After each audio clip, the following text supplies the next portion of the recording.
Brother Johnson, you want to open us up with Yes, words? sir. Father God, in the name of Jesus, Lord, we thank you, Lord, for another day, Lord. Lord, we thank you, Lord, for watching over last night and letting our holy arm come upon us, Lord. Lord, we thank you, Lord, for letting us be in our right mind, Lord, to come out and praise you, God, to lift you up, God, magnify your holy name this morning. In the name of Jesus. Father God, we lift our prayer request up to you, God. Knowing, God, that you have the power, God, to heal, God. You said we are healed by your stripes. We claim it in the name of Jesus. Bless the Sunday school teacher this morning. Bless the one to hear this morning. And one who wants to be here, not able to be here. Bless our pastor this morning. Bless his family. In the name of Jesus we pray. Amen. Amen. Amen. Hey, y'all. I know I focus. Page 201. Look at that picture for a minute. Just what's that mean to you? Chains been broken. Yeah.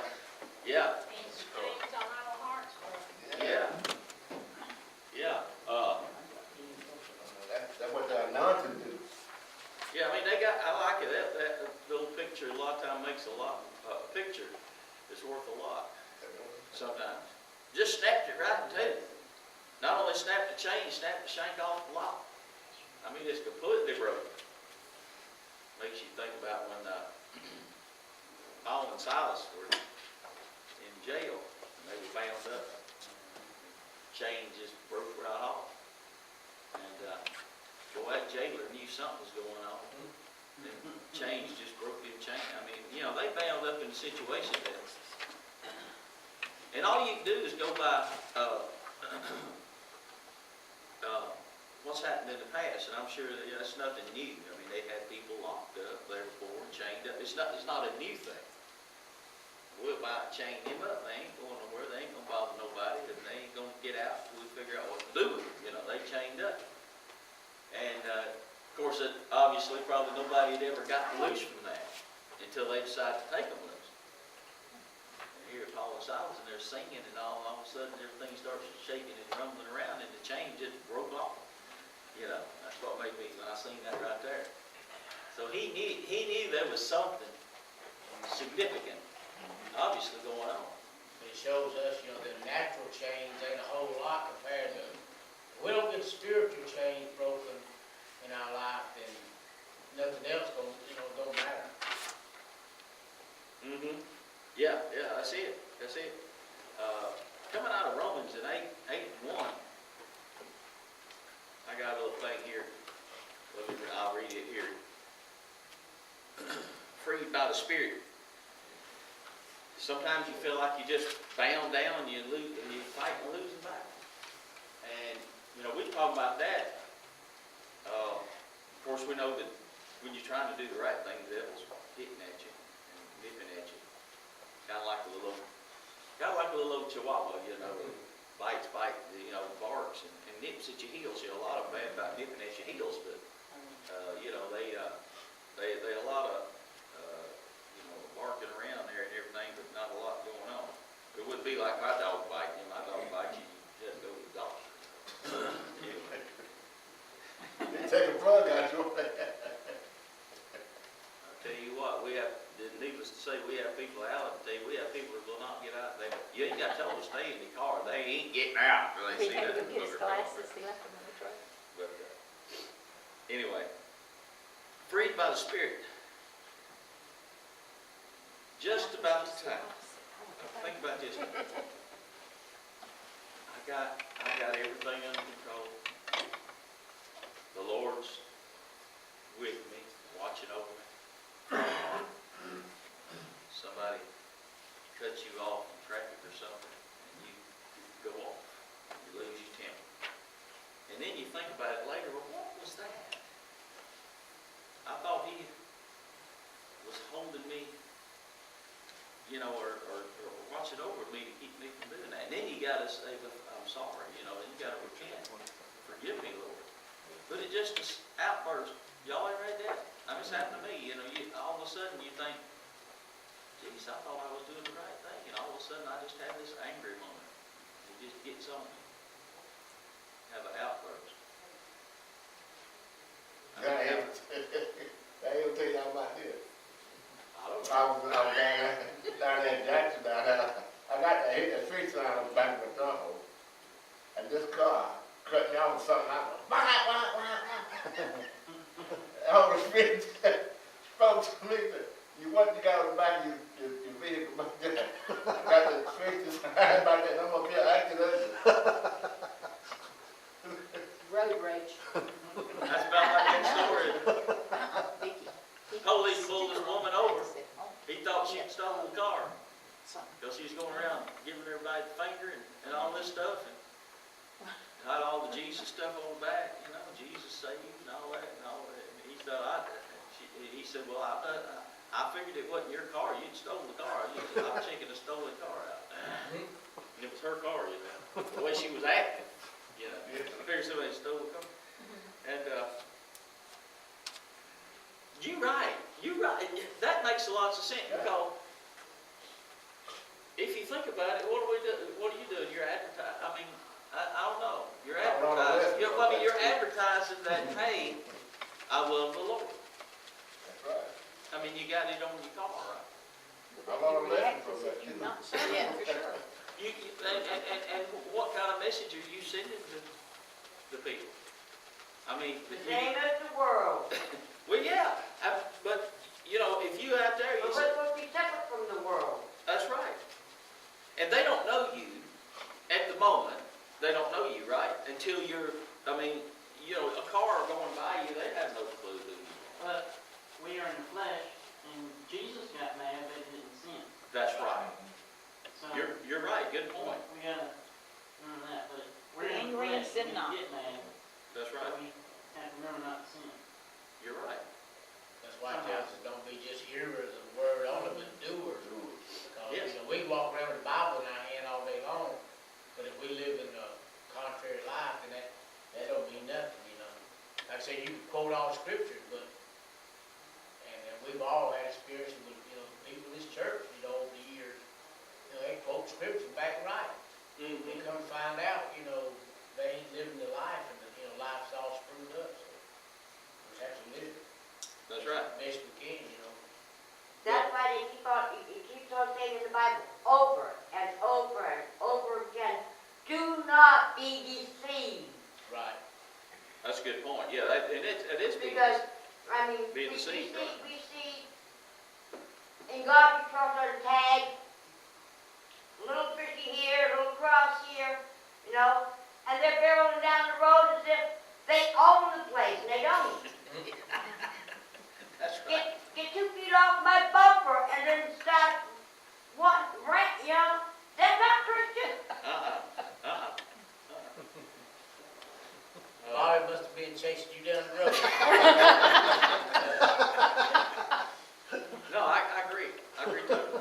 I'm about ready to put a flasher on the back of my trunk area, so that at night when they're like 2 feet from my bumper, they got their high beams on, hit my toggle switch, line for that one split second where they realize, hey, I think I'm going too close.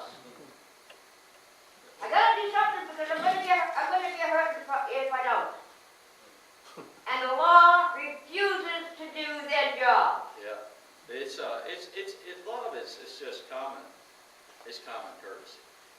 But us as Christians got to be leaders. Courtesy that people don't have. It's just like, you know, Yeah, they don't. That's all it is. And I'm always thinking about the other person. In other words, if I'm not in motion, I'm maybe sitting in a headlight. A headlight. A stoplight. That's different. If I'm in the parking lot and I'm not moving, my headlights are not on. Now that's a truck driving thing. The new guys don't know. That's old school. New guys, they learn to do this. That's all of that. All of the things that the old school guys do. That's a signal. If you're sitting there and you've got your running lights on, or they call them parking lights. Your parking lights. You're stationary. You're not moving. And you know if you see that guy, I don't care if he's in the middle of the parking lot, if he's got his mark, he's not moving. That's a sign. Once them headlights flip on, all right, he's fixing to start moving. That's a signal. And it's an easy signal, you know. And, you know, but people, I mean, You'll see you them pull going up down to the the drive, road. you're sitting at the drive-through and somebody's got their bright lights on behind you. They're sitting still in the drive-through. What is that? You know, I mean, you just blinded me. I turned mine on. Hate driving at night. You know. So it's just common courtesy. That's all it is. But we got to be the leaders, like. And I've said this before, but I mean, think about this. This does more. Yep. I've said it. People in the morning time are most impressionable. Now they can go either way. You can tick them off really easy, really easy. In the morning they're half asleep. They laid in the bed a little bit too long. Didn't want to get up. They're in a big hurry. It don't take much. It don't take much. It doesn't take much. Any kind of little gesture, whatever you get, they'll get very angry. But they'll also go the other way. They're very delightful, and you'll get a big old smile out of them if you'll show a little courtesy. If you're walking up like this, and you know somebody's behind you. You're not this way. You know somebody's here. You know somebody's there, and you know somebody's behind you. They're coming in the door. I'll hold the door. Come on. I don't care if it's a man. Come on in. And you'll see the biggest smile. Thank you very much. And you'll smile.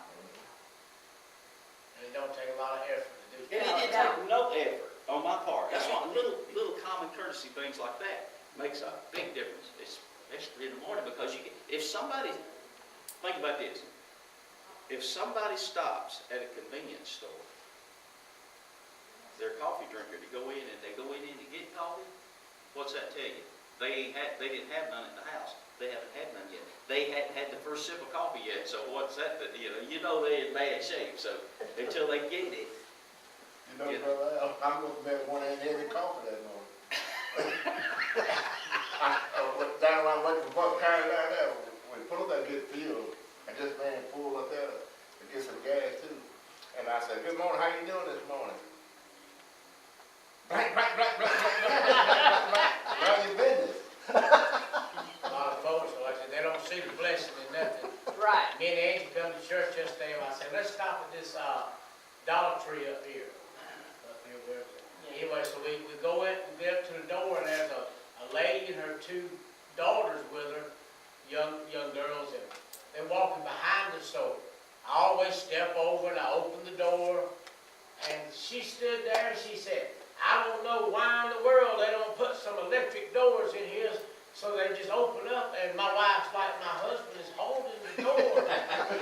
I mean, you ain't got, electric or whatever. I mean, but she was complaining that they didn't have electric doors, and I'm standing there holding the door. You ever run ahead, And I guess you finally hear me say, "Oh, thank you." I'm like, we get so busy complaining sometime, and the door's already open, The lesson's already there. Yeah.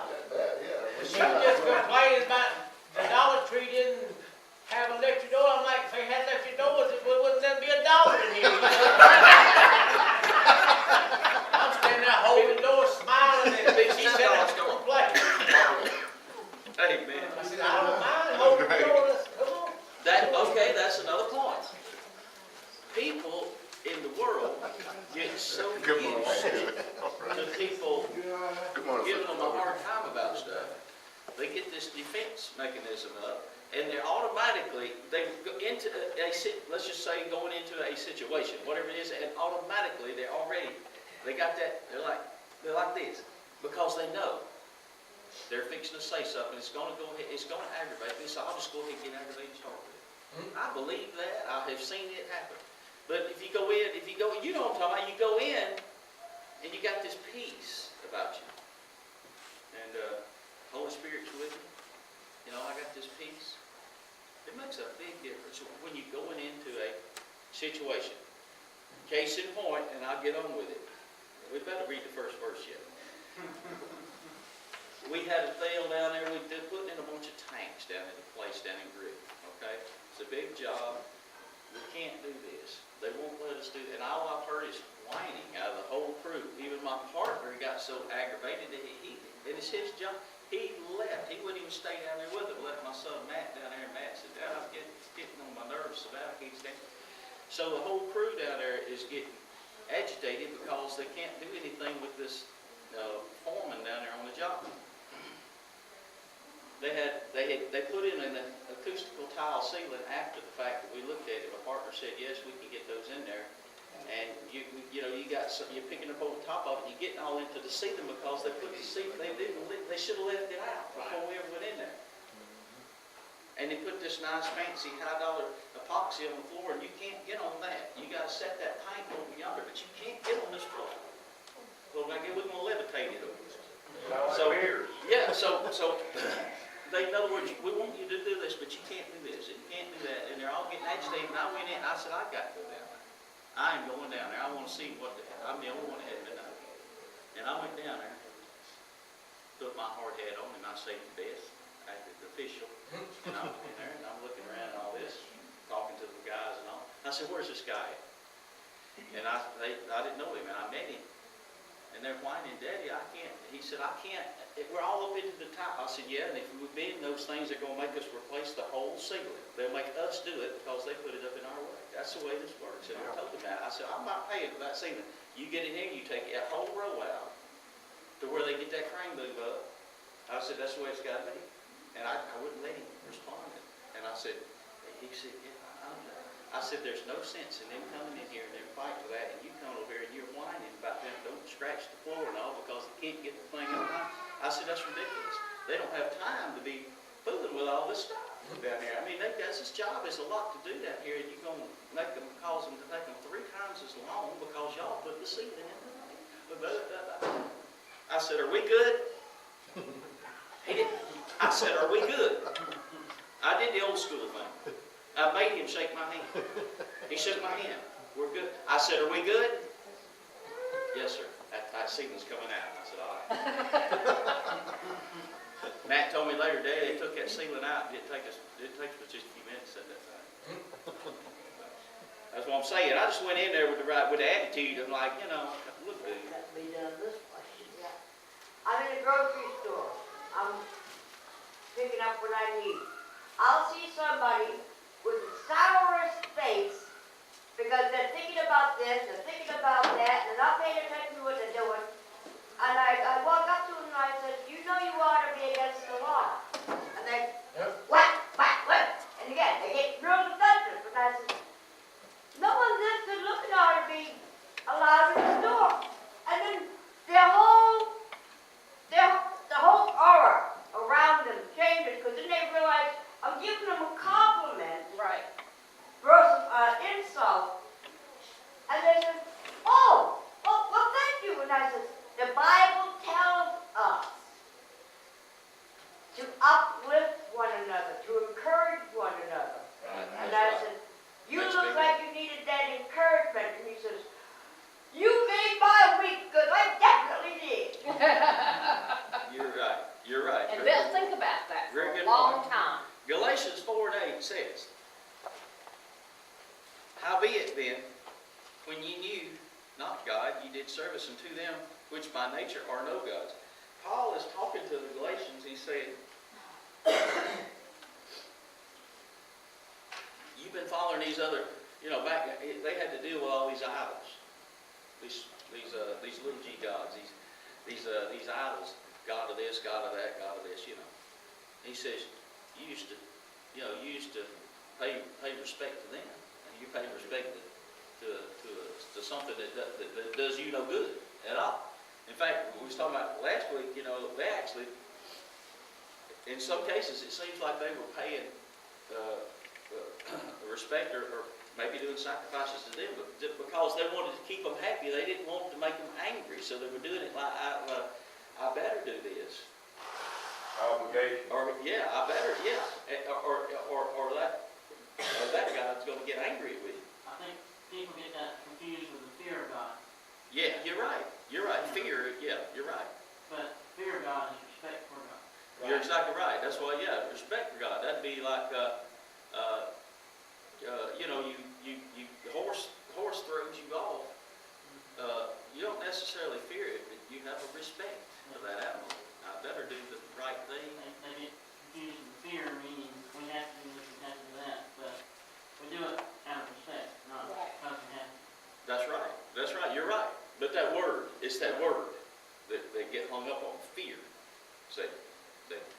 But those, I mean, people probably didn't really fear them. Right, yeah. Yeah. Because, you know, they'd have a bad thunderstorm or whatever, well, the God that controls Their that. ideas and the being mixed up. Yeah, angry with me. Yeah, so we better do something right, because we don't want no more of these, you know, so on, you know. All right, so, they would do regular things, you know, regular offerings and whatever to them, out of fear of them. 9, but now, he said, after you have known God, the one true God, or rather, are known of God, how turn ye again to the weak and beggarly elements, whereunto you desire again to be in bondage? He's like, he said, Paul's saying, you know, we've been teaching, you know, about the real God. You know, this is the God that can do things. You know, heals people, heals the land, heals the body. Said, why would you, after you've learned of the good God, why would you want to turn back to those? But they had these other groups, you know, pulling at it, just like, and we do the same thing. Things, society tries to pull us away, pull us out of our service.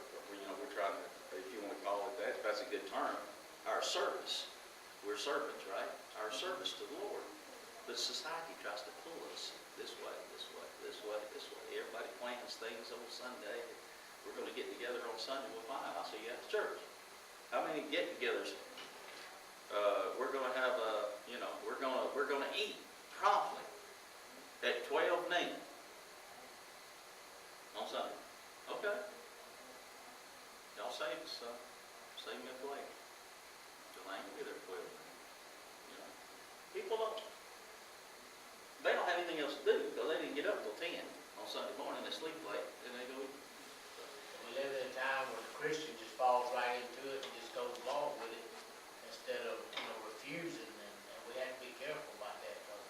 And we know there's times. Oh, yeah. You have There's to- exceptions. But we find ourselves more and more, whatever the world says or whatever the unbeliever says, we just go with it. That what you just said. Because there's so much of that. Maybe we have to guard against falling into that trap routine that the world does, because the world doesn't think anything of it. We have to work.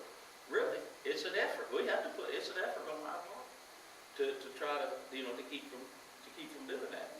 The Christian is not standing. I mean, if we would stand firm, Right. because a lot of this stuff used to not happen. I mean, back when No. most of us was coming up, there wasn't no question. You know, we talked about, you know, Wednesdays. You know, everything shut down at dinner time on Wednesdays. Right. Oh, yeah. Nothing on Sunday. I mean, no school situation. But now everybody is just went along with it. So now everything's on Wednesdays, on Sundays. I mean, people, you know. And they say that's the only time nothing else is going Yeah. on. Oh, I can't go to church because that's the only day I got to rest. Well, Right. you know, Something else is going on, yeah. And according to the Farmer's Almanac, the fish are biting, but they're only biting on Sunday morning. yeah, Everybody out there. between 10 and 12, 10 and 1, I'm not getting rain or not. Yeah. Bubba fishes at night. So We he did fishes see a all boat day. on the lake, and we crossed Lake Oconee this morning. It was warm. I figured Really? there'd be a boat. Yeah, it's been cold. They ain't gonna. It was warm. We saw one. I figured we'd see more, but it might be a little early this morning. It'll be out there. Well, I went to the rock quarter right now, we waited every Saturday too. I asked this guy, I said, several times, I said, I'm not coming to go to church with us. He said, I don't have to run down Sunday, he said, that's my day, I'm gonna do this here, I'm gonna go fishing. Yeah, Well, that's it. It's God's day. That's what I said, the Bible says it's the Lord's day. Right. I think well, I mean, now you got companies, and some of them run 7 days a week and 24 hours a day. They never could understand that, but to but it should be some kind of an alternating thing to, you shouldn't require somebody to have to work 6 days every single week, but there are places that do that. And that, like you say, that's not right. I mean, it ought to be, a guy ought to have 2 days off, and like I say, he does, Saturday's his off day, and then Sunday, he gets to go worship, and that's the way it should be. I mean, I don't understand it being any other way. There's circumstances, we have to do it. People can do what they want to do. But it's not that week after week. If it's going fishing, if that's their priority, or if it's going to church, that's their priority. Well, And they can, that's right. God gives us that free that's will. right. There It you go. gives us our choice. So he says, why are you going back? Paul does ignorant bondage. All right, and they're still, in this lesson here, they're still hung up on the circumcision. And we were talking about that last week. That sign.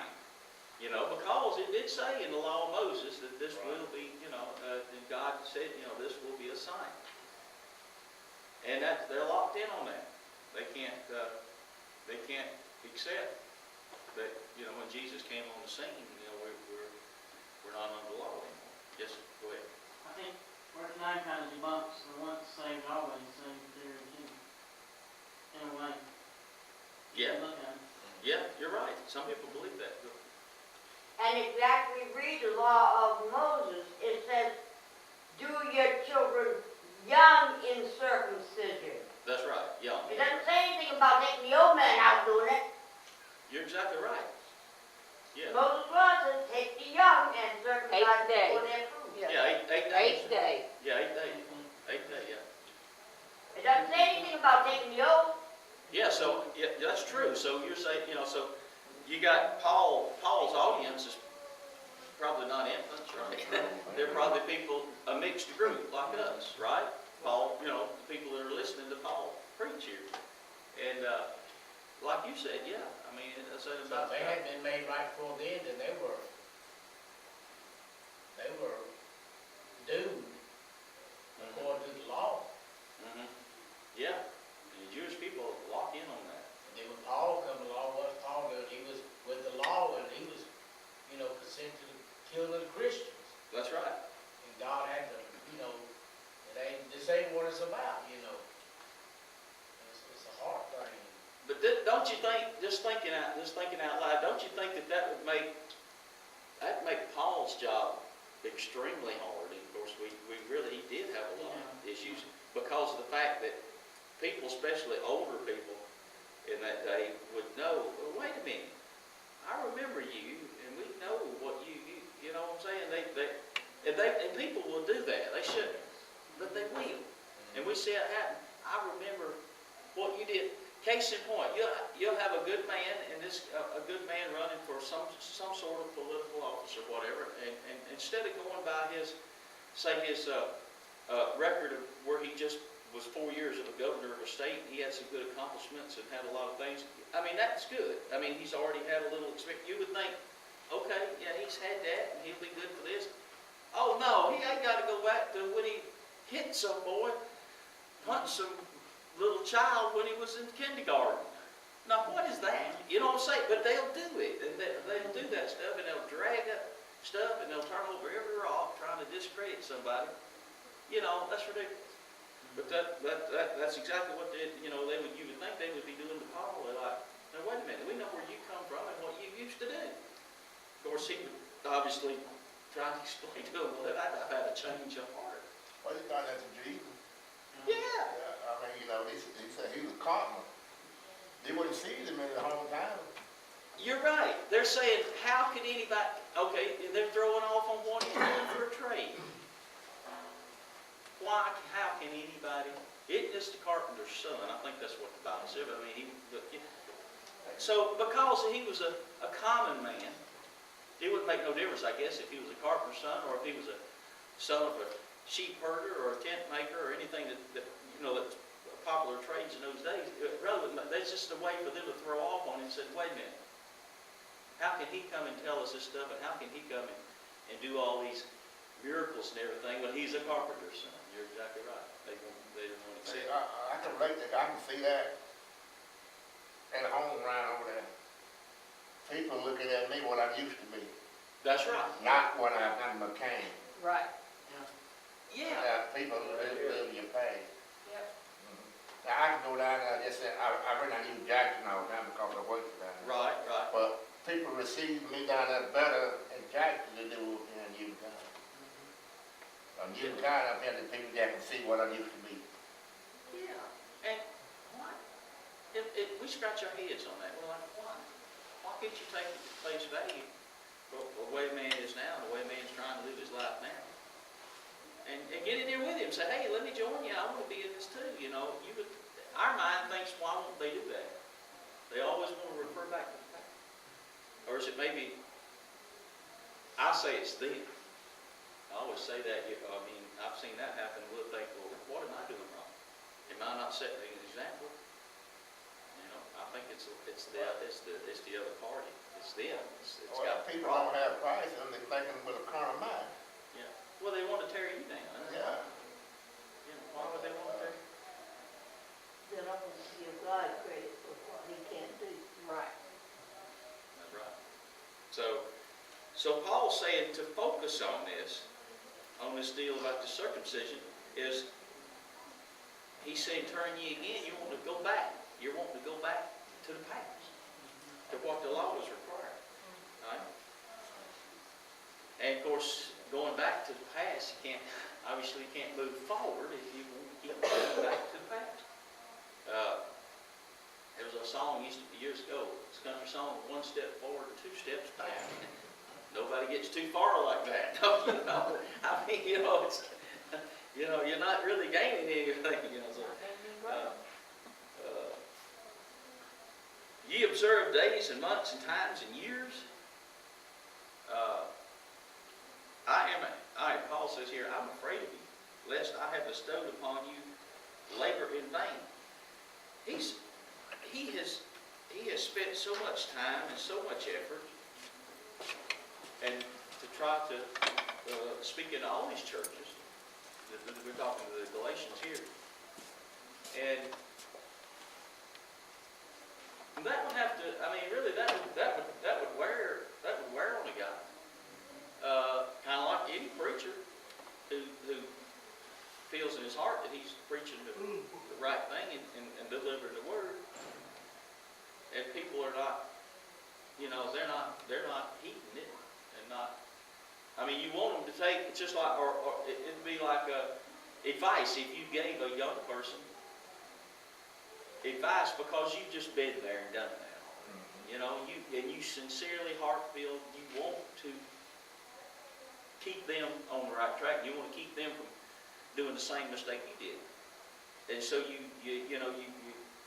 try to help them, and it's like did they even hear anything you just said? They just go the opposite way, and it pulls on your heart. It breaks your heart because you're like, I sincerely want to take what I've been through and help them, and it's like they just ignore it. So that would be like. And that's what I'm feeling from Paul here. Paul's like, I'm laboring. I'm not complaining. He's saying he labored in vain. I'm not complaining. I labor and I want to. He said, I want to. I want to be a servant for Christ. But it does have to tear. It does have to wear on you. And it would give you more of a, what am I trying to say? It would uplift you and give you more determination if you saw something, what the Bible would use a word like fruit. If you saw something happening and saw the people trying to do the right thing and get away from that old way. But it seems that in this lesson here, it seems that they're still they're getting pulled back. They're still wanting to go back to that old way, and they can't turn loose of that old way. It's like basically you come in here, I mean, we've been doing this a long time, but you come in here and, you got folks quoting scripture and all outside, but you come to church and they don't even show up. Yeah. And it does work on me. I mean, Yeah. Or you get to the point you waste your time, Or you hear somebody, well, you're right, I need it. And they start asking you, where's y'all's church at? Where's y'all's church? Yeah, I do need to get back in church. And you've heard them say that 3 or 4 different times over the course of But they never show up. several months. You know, how many Sundays have to go by before they wake up in the morning? You know, I think maybe I need to do what I said I was going to do. People, say, well, we don't like, They just, we know you're preaching the Bible, but we don't like it, so we're going out here to Joe's church, because, he said, I can, and we've had folks leave here and say, well, I'm drinking and I'm screwing around, basically that's the bottom, that's the way it is. And said, and he ain't gonna say nothing. So, he don't want to offend nobody. he won't offend them, but, if we offend with the word, then that means somebody be getting the heart right. Well, like you say, If you're preaching the truth, I mean, when we know things, certain things is wrong, I mean, there ain't no question about it. I mean, it's Bible, and yet, so it works on you, like you come here and you got, the faithful ones here, normal, but, right. it's, makes you wonder where people's hearts really at, is it really serving God, or is it just, I mean, I've heard comments, different things, and it's, are you really, saved as you think you are? Because if we were, we'd be making an effort, Well, how many times you've heard people say, well, I used to be there, and I used to go to the church, and I used to. A lot of some things that's Well- gonna save them. And your point is? A lot of people think that used to's gonna save them. Yeah. But if you join the church and baptized at 12 years old and then don't never go back to church, you're not saved. Right. I think Hebrews speaks to that. Yes. Hebrews 6, chapter 6, it speaks to that. For person that have been born again, then they go away from God. It's hard for them to repent because they putting Christ back up on the cross a second time. right? It's hard for them to go back. Well, why wouldn't you want to stay in a good relationship with God? Why would you want to remove yourself? Right. It's like, it would be like going back to the old way. It's like Paul says, it says here, if the people that's listening to Paul, if they've already put their faith in Jesus, then you turn around and still make the wrong choice to go back, then that means that all of Paul's work and all his effort was of no use.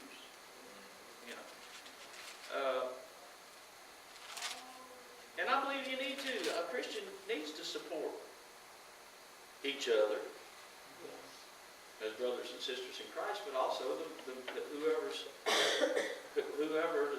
is preaching the word on a day. If he's preaching it, he's preaching it there. He needs support. And brethren, and I can relate to that just by being.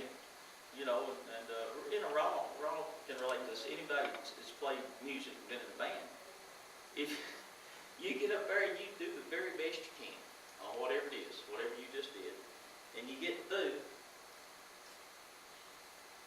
and you could hear a pin drop, and you're like, and you turn. How many times have you turned around to the other guys?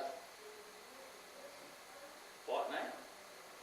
Well, you darn sure don't want to do anything to even resembles what we just did, because that went over like a ton of bricks. So but then again, on the other hand, and if you get a good crowd response, oh boy, man, that worked good. Let's do it. You know what I'm saying? It works. It works that way. So I mean, I can relate to that. So I mean, that's the way it works. The Bible tells us to enter into his gates with thanksgiving, into his courts with praise. And we're training. We're supposed to be training now, right? Right. Amen. Paul says, verse 12 says, brethren, I beseech you, be as I am, for I am as ye are. That tells us right there, he said, I'm no better than you. I'm the one up here. I'm being the servant and preaching to you and delivering the word, but he said, I'm not any better than you. I have issues too. He's putting himself right down on their level. And don't you know people can relate to that better? And I don't care if if you're just a speaker, not necessarily not a preacher, and you're just speaking on a topic, anything, a subject. And if you get up there and you start using all these big, long words, no way we could write them and let alone pronounce them. And you're looking at one another. What's that mean? What's that mean? And you use so many words that you don't know what they mean. That at the end of the speech, you're like, what was he talking about? We need a translator. What good is that doing? It's a total waste of time on his part. But then again, he gets up there and he kind of relates to the audience and kind of puts himself just like I'm sitting out there with you and relates himself. Then the people get a whole lot more out of it. Well, I've had teachers that way. We can all remember back in school. We've had teachers that way. And if the teacher would kind of, and I had one class and I learned more in that. And because the teacher, every once in a while, he'd just say, we've been working too hard, let's relax it. And the girls would go over there and they could just talk about anything. It would be very often, maybe once every 2 weeks, but it was a relief. And the students learned more, and he'd go over here and start talking to the guys about some fishing or something. It just kind of relaxed. And then we might go back and work on a few more things, and everybody would do fine. He was relating. He was just getting down and just saying, it was just even for me, I'm teaching here, but it's distressing me. We got to chill out a little bit, and it worked out good. It really worked out good. They say we speak rather speak 10 words that you can understand and speak 100 words that you can't understand. Exactly. It's like somebody get up singing, and if a musician likes music, right? But if somebody gets up there and is singing something in another language, and somebody says, "Oh, wasn't that beautiful?" I don't know. I don't know what they were singing. I ain't understood the word they sang. There's some of these singers, they supposedly sing it in English, and you still ain't understood a word they said. So. What he said? You know there's something wrong when you turn to one another every few minutes. What they say? Do you have any idea what they're talking about?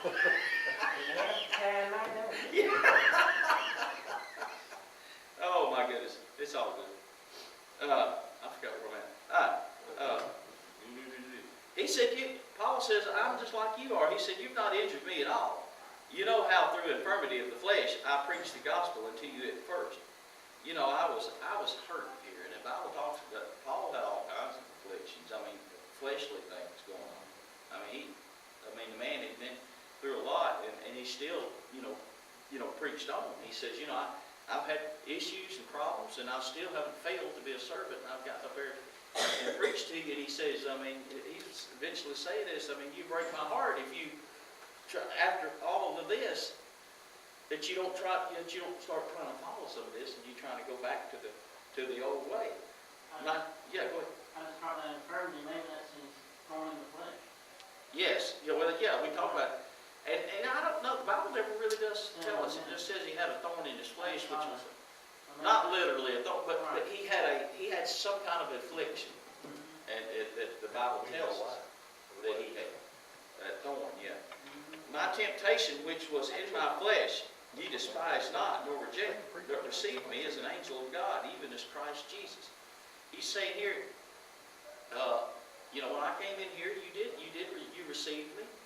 I highlight this sentence right here where the writer here says, Paul was referring to his illness as occasion of testing. Maybe he was being tested, the Lord says, because like a lot of times he could have been hurting so bad, his body could have been hurting so bad, he said, well, I'm going to have to take a few days off here. Maybe when he get my body in a little bit better shape, then I'll get back out there and start evangelizing to the people again. But he didn't do that. Paul, he done it anyway. And where then is the blessedness you spoke of? For I bear you record that if it had been possible, you would have plucked out your own eyes and have given them to me. He says, you thought so much of me when I first came here. you'd have gave me your eyes. But, I mean, you know, that's how much you thought of me. All right? And, you know, he's saying, am I therefore become your enemy because I tell you the truth? He's saying, when I first came here, you received me and you would have gave me one of your eyes. And you thought the world of me. But now, as time went on, and they were getting pulled back that old way, he says, now it's just almost like you're making me your enemy. And he's can't understand why they, you know, why are they doing that? But that's us. I mean, that's like society pulling on us, like I was talking about earlier. He said they zealously affect you, but not well. They would exclude you that you might affect them. They have a zeal for God, but they don't have the knowledge. It's kind of like the Pharisees, the I'm better than you are people. They go out in the street corner, or go out in the middle of the square and pray, so it make them look around, make sure everybody's watching them. We better than you are, but yeah, they don't. But Jesus put them down. You know, he said, you know, y'all are just hypocrites. Well, it's like most in the church, a new person come, and you know, it's all over the place, but once the new wears off the person. Yeah, yeah. And you no longer, you know, look at it that way. Because you're getting old to the people. That's like, yeah, you're right. You're right. That happens, yeah. Yeah, once that new wears off. Once the new wears off. And like you you just go over and fall in. Once the new wears off the car, it ain't like it used to. Oh my goodness. He said, you know, they used to think highly, but they're getting pulled away, and they're not wanting to hear the truth that Paul is speaking. I think it's safe to say that he hadn't changed his message since he started talking. Now, he knows he's got the message, he's got the word, he's got the truth, he speaks the truth. It's just the way they're receiving it. You got old to it.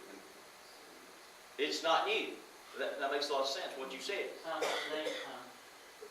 Do what? Sounds like what's going on in today's world. Yeah, it was new. When they first heard it, it was new. Back in the 60s and 70s and Yeah. now they want something new. Yeah, on something new. Yeah, they're like this, you know, maybe the Bible's outdated. Yeah. It's, that's old stuff. Yeah. My grandfather Right. Revised it. used to tote that old Bible around, but this is a new day and time now. God's It word says- never changes. This says, Jesus Christ is saying yesterday, today, and forever. So, It's refreshing to know, it's refreshing, but that's one thing that won't change. Everything else changes. People change their mind. People will tell you, I'll do this and I'll do that and I'll do this, and just it don't take much. Any little inconvenience, anything will stop them from doing what they said. So their words meant absolutely nothing. And Jesus tells us, if you do not come to me as a little child, innocent of heart, no, you can't get into the kingdom of God. If I'm not continually looking at this as a new prophecy or a new workings, I'm not seeing it for what God wants me to see it for. You know? No. Look into it. Look into it with new faith, like a new idea. Like a brand new spirit. It's a good point. It's new every day. Well, isn't it true? Isn't it true? And I've said this before, but I know y'all have. If you've got a Bible and you've had it for years, if you're, you know, one, and you've got some things highlighted or something in it that you thought, well, I want to keep that in mind. It could have been years ago when you had done that, and then perhaps he says turn to such and such, and you turn it, and you open up your Bible, and you're like, well, it's highlighted. I've been there before. Another preacher has told me to turn there before. But today, when I'm hearing it, it seems new again. Or perhaps it means something different than it did. right. It's the way I received it, so I'm getting at. Back, you know, 2 years ago, when I turned to it, The words is the same. They hadn't changed. Nobody went there and changed the wording. And it's still highlighted where you highlighted, but today, when you're looking at it, You get a different message. from it. exactly, yeah. Yeah. I agree, God's word never changes, but its meaning does. Far as Well, you might say- whatever you're going through at the time, Where you are, yeah. how you perceive what Yeah. God's word says, because it's like in the past, like years ago, I was talking with a friend of mine real early, and he called me about 6:30 in the morning, Uh-huh. and while we were talking, he said something to me that I had read in my scriptures, I know at least 2 years prior to that. But at the time, it didn't make sense. I didn't understand what it was trying to say. But by just his statement of what he said, all of a sudden, that scripture made perfect sense. Yeah, And I had a moment there where like a picture just, wow. And it almost blew my mind, Yeah. and God gave so understanding. I do say that God's word does change. It changes our perception over different times in our life, whatever we're going through at Where the you are at the time. moment, yeah, exactly. That same scripture can say this, Xfinity. It'll never actually say the same thing, even though it does. Yeah. Your perception of what's you're going through, what's going on around you, it changes. And it gives you a better perspective of how to look at something. Yeah, sure. It does. It does. And I'm sorry. That's why the Bible is called the living word. Yeah. It's there for, exactly. Good, very good point. It's there for you. Because, I mean, if you're going through a depressive stage, you may find something that will lighten your heart. Not change your mind, but just lighten your heart. You get into a serious stage, you notice maybe some guidance that you didn't see before, Yeah, that's right. you know? And if you're just happy-go-lucky, oh, this is Ruth and that, you know? Yeah. It's a living word. Uh-huh. It doesn't change. We change according to what it's directing us to do. Yeah, that's right. Because that's the Spirit of God coming into us, working through us, so that we can have His Comforter with us in our studies. Amen. He enlightens Yeah. us, He opens it up to us. There you go. Like I said, it gives us understanding of it. Well, we might not Big have saw it forget. 10 years ago, and all of a sudden it looked like You wasn't ready for it. makes sense, you know. Yeah, it makes perfect sense. And Paul saying, he said, if you go back, it's not that you're separating yourself from me, but you're separating yourself from God. Yep. You know, because Paul's saying, here, I'm giving it to you. This is what we need to be doing, and you keep wanting to go back. So he says, to wrap up here, he said, verse 20, he says, I'm worried about you. I desire to be present with you now, and to change my voice, for I stand in doubt of you. I'm not sure about. Maybe he's thinking I need to change my delivery just a little bit. I don't think Paul wouldn't change the message, but just change the way he presents it. And the Bible tells us that he kind of knew his audience, and he's still preaching the word, but the way he kind of goes about it. So he does it in such a way he wants them to receive it, like you say. So he kind of knows who he's talking to. Because the Bible, or at least in the lesson here, it talks a lot about his audience. In other words, he kind of feels out and knows who he's talking to and who's listening to his voice at that time. So he kind of structures it with that. So anyway, so thought to remember, he said, adding requirements to the gospel always results in subtracting from the gospel. That makes sense. All these churches have these denominational things. Well, you gotta do this, or you gotta do that, or you gotta do that. Well, where does that say it? Can you tell me where in the Bible it says that? So what are they doing by doing all that? They're burdening somebody down with stuff that really doesn't. They create legalisms. Right. I agree. All right, let's give the Lord a hand.